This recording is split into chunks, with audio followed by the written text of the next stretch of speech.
Warning, the stories you're about to hear are detailed accounts of shenanigans, pranks, and some mistakes that are meant to replicate the sort of discussions that veterans have when they reunite over a cold beverage and do not depict the professional daily actions of the military at large. We hope to make you laugh, but not to disrespect our proud men and women in uniform. Listener discretion is advised.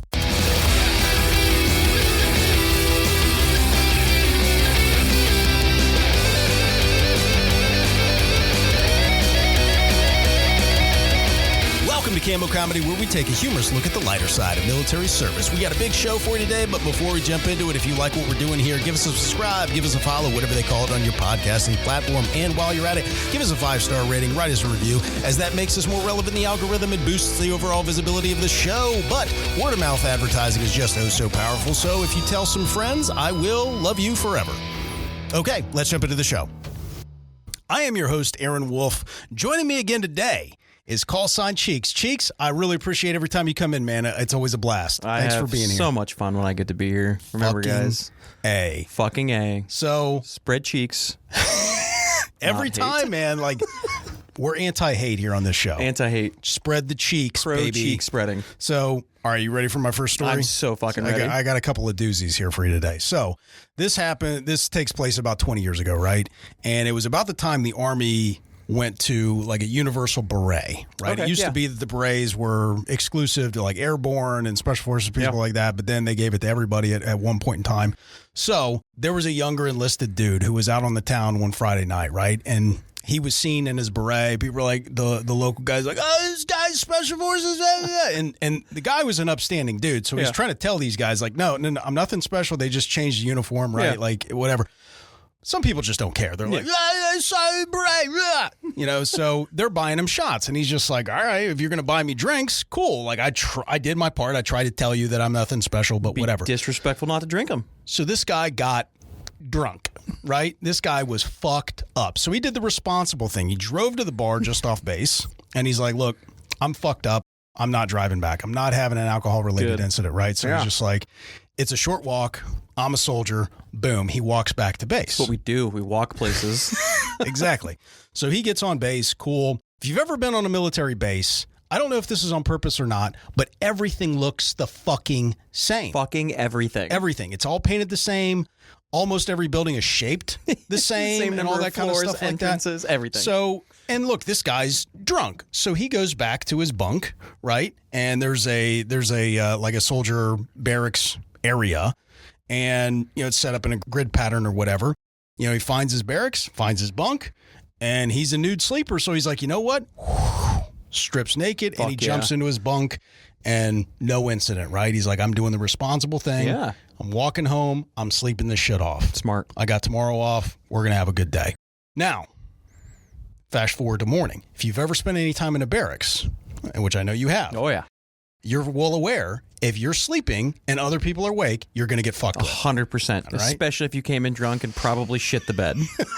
Or if you're just sleeping it off and you're just like a little, you know, you're oversleeping a little longer than what other people were or whatever. 3 minutes is oversleeping. Exactly. They just can't, people just cannot help but to fuck with you. So he starts getting poked and prodded and he's hearing like whispering and he's like, hey, get up. Hey, get up. And he's like getting, you know, pushed on his shoulder and stuff like that. And he's just used to people fucking with him in the morning when he's sleeping it off. So he just kind of like turns over and says, shut your fucking cock garage. Oh, no. Yes. And all of a sudden, the way he described it is like my ear started like really burning. And then I noticed that like I was getting raised out of my bunk. And then he kind of like zooms out a little bit and he's able to make out like a very high rank on somebody's chest. And it was not a male. And then you zoom out a little bit further and there is just a sea of women giggling. And mind you, he's fucking naked. Barracks. He wandered into the wrong barracks that just had, I don't know if he was like one block too early or too late, whatever. But he ended up going to the exact same bunk, like whatever that configuration was that where he was sleeping, and found it empty. And he's like, boom, nailed it. This is my bunk, and I'm going to sleep. Like, he doesn't mean anybody any harm. Proud of his drunk but he self. got it fucking wrong. And like, so he just told this senior enlisted lady to shut her fucking cock garage. Hell yeah. Because he thought he was getting pissed with from like his guys that are just in his barracks, right? So they're dragging him out. Of course, all the girls are pointing and laughing. He's just like, just absolutely floundering to try to get pants up and try to get a shirt on and stuff like that. And she's not having it. Like, she's shoving him outside. Get the fuck out of my female barracks and blah, blah, blah. And she marches him right down to the headquarters building, and he's got to go stand in front of the man and explain what the fuck just happened. Now, it was a harmless situation, right? It was an honest mistake. Yep. And these senior enlisted people, they recognized it as such, but you're still going to fucking pay. Oh, for sure. So, he got an ass chewing, and he got put on some kind of details. He got put on some punishment and some stuff like that. But he paid his price, right? Yep. And they handled it at that level, Right. which is a beautiful thing, right? Yeah, it really is. So, I mean, I guess the moral of this story is, though, if you're going to get drunk and try to do the right thing, it might be worth, like, maybe a double check. You're like, all right, I think I'm on the right street, but let me make sure. Don't just be like, nailed it, and dive into bed naked. Oh, I love the confidence. You never know if you're going to be in the ladies' barracks and get, embarrassed the next day. Yeah. So Naked I always love that story. They're the best. I love it. The next story is set the scene with old school military, like Army barracks, right? We're talking bomb storage, okay? So we're talking asbestos, open bay, concrete floor. Beautiful. Oh, yeah. Seas of bunk beds, right? Well, this guy right next to the door of where you would come in, everything's hot too. It's never a nice, cool, brisk day in the military. You guys don't have AC just in every building? No, of course not. There's not zero AC. Well, this dude was a naked sleeper as well, but he was a outside the covers naked sleeper. So he's adding like another. On our first guy in the first story, at least he was like tucked into bed and everything like that. And you don't get the big reveal until you tell a lady to shut her fucking cock garage. No, this guy outside the cover sleeper, butt naked, and he's sleeping by the door. So everybody who has to get up in the middle of the night, go take a leak or something, they walk by. Must have been a really proud man, if you know what I mean. He's like he's showing it off. You can't be sporting a little fella. And sounds like he's trying to start a buzz. Right. I want people talking about this fucking monster. Fuck yeah. Fuck you. So, did anybody ever like fuck with this guy? Do you know? Like, did they put like a hat on it or something like that where he's trying to sleep? Like a tiny, like one of those little tiny, like, I don't know, like a bottle topper. Like a fucking top hat? I think you should have a top hat and a cane. I think penises should be fancy. They should be classy. They should be classy or something like that. And ladies in the audience, if you would, please. Let us know, like, if you get a dick pic and if you're into that kind of thing, would you like it to be dressed up first? Ooh, smart. Like, maybe you could get, like, a nice cape, a cane, monocle. A little bow tie. A monocle. Monocle would be classy. One-Eye Monster, they should have a little something to set it off. Right. I don't know. That's just my opinion, but it sounds like this guy was trying to get a buzz going. And Yeah. Probably got his wiener flicked a few times. Listen, I got to tell you this. You and I are sitting here talking about it, so it worked. Fact. Fucking A. Fucking A. Spread cheeks and wiener top hats. Not AIDS. Yes. And classy dick pics. Classy dick pics. Don't unsolicited send. We're not supporting that. No. No unsolicitation. I said if you're into that, maybe you should request dressing it up first. But if you are going to send dick pics, put a top hat on it. Yeah, be classy. Maybe a nice coat, a blazer, something. Give some local tailors What the fuck? some work, right? Special jobs here. All right. This next story is about 20 years old, and it happens on an Army base, but a lot of Air Force individuals. Okay, yeah. Okay. So the main character of this story, we're going to call him Bobby, right? And so there is a main character we'll call Bobby. There is a secondary main character. We're going to call him Mike. And then there is a lady. We're going to call her Susie, right? Bobby, Mike, and Susie. All right. So they are out at an Army base, and on this base, they happen to have like a major NCO club. And what I mean by major is like they had a bowling alley, they had like a discotheque kind of a thing, they had a bar, little restaurant, that kind of stuff. And this is just like an on-base hangout for when you're off time and stuff like that. So Bobby was getting drunk, and he was having a good time, right?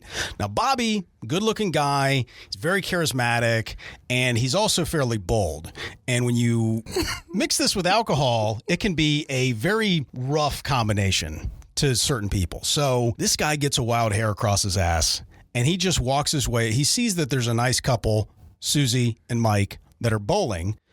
And he cruises on over to Mike and whispers in his ears like, hey, the guy at the front desk said he needed to talk to you. There's some kind of a problem with your lane. Oh, no. And so Mike's just like, oh, okay. And he zips off and he goes over and starts talking. Oh. Bobby starts giving Susie a bowling lesson. Fuck, he's just over here. He's like, hey, you want to learn how to get some strikes? And so he's doing this kind of stuff.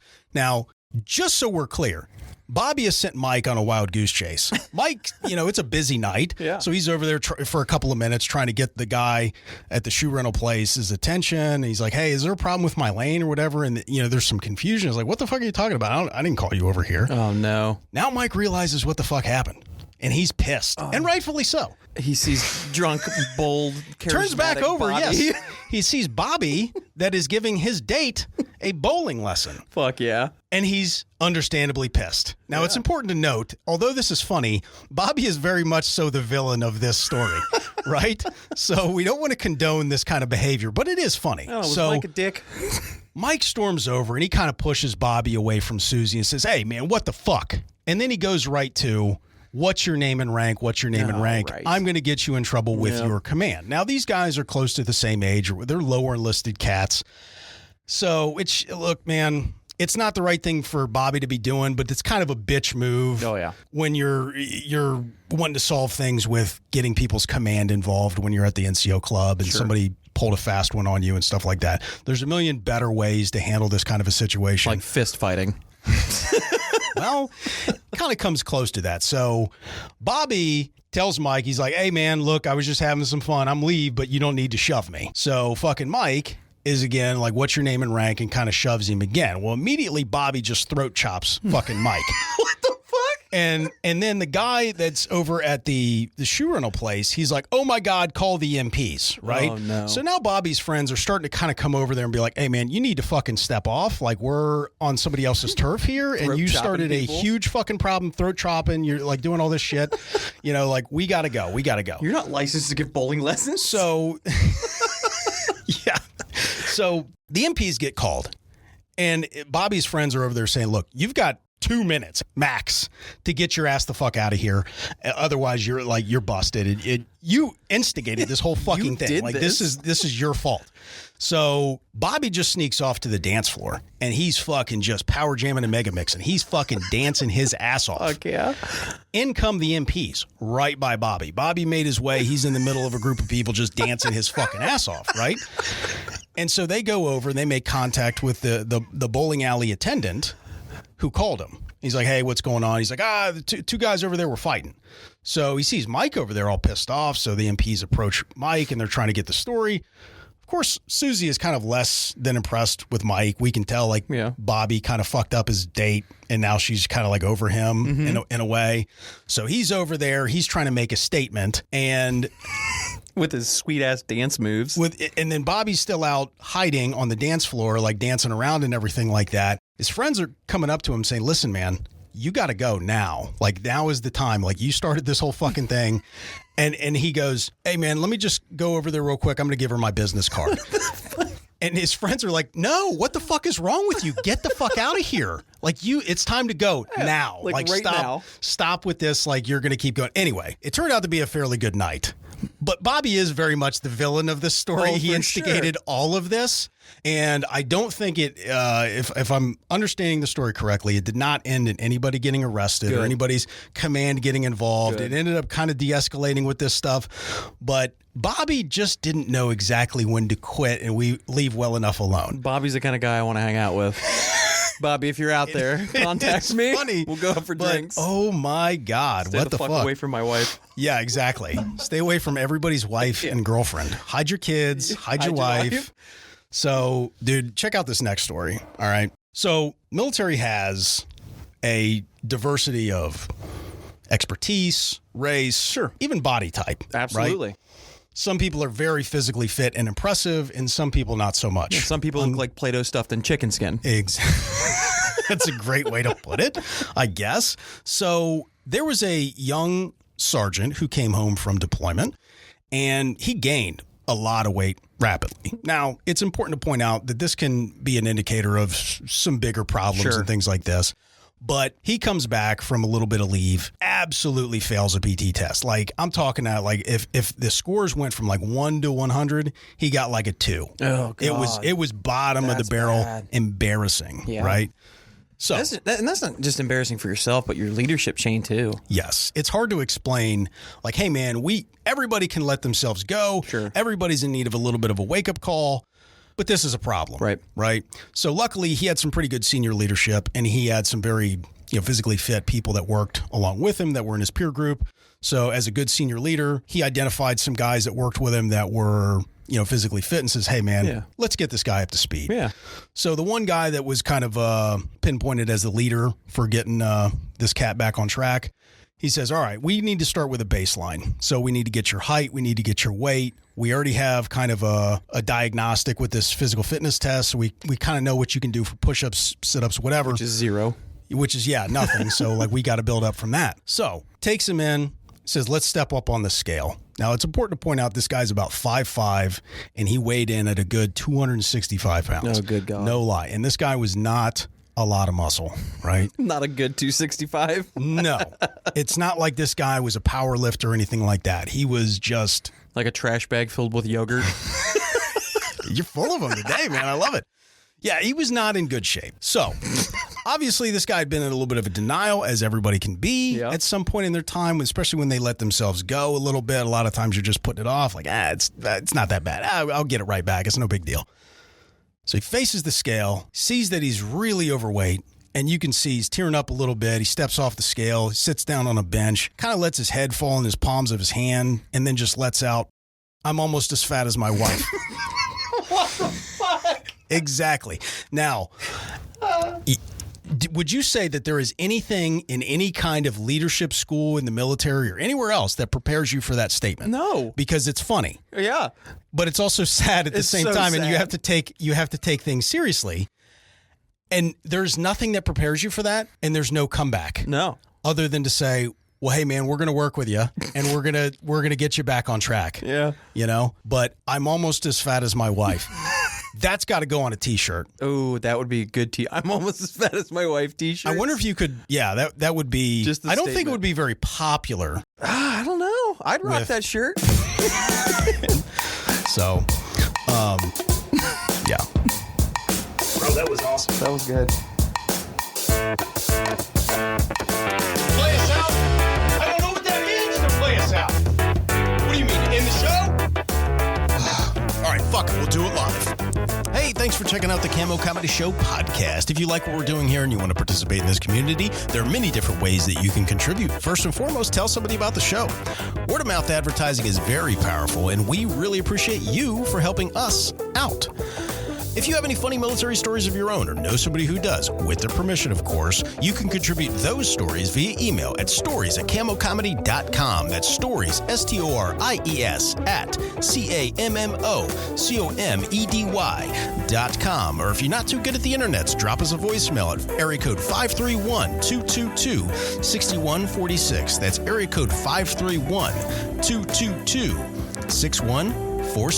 That's right, we're giving away our phone number. We want funny military stories from all eras. So if you're not from a generation that's heavily online, we don't want there to be a barrier for participation. We have a lot of big plans for this show and building this community to support veterans. We will announce here soon, so stay tuned. All right, I'm going to go have a nice spicy bowl of chili. Later.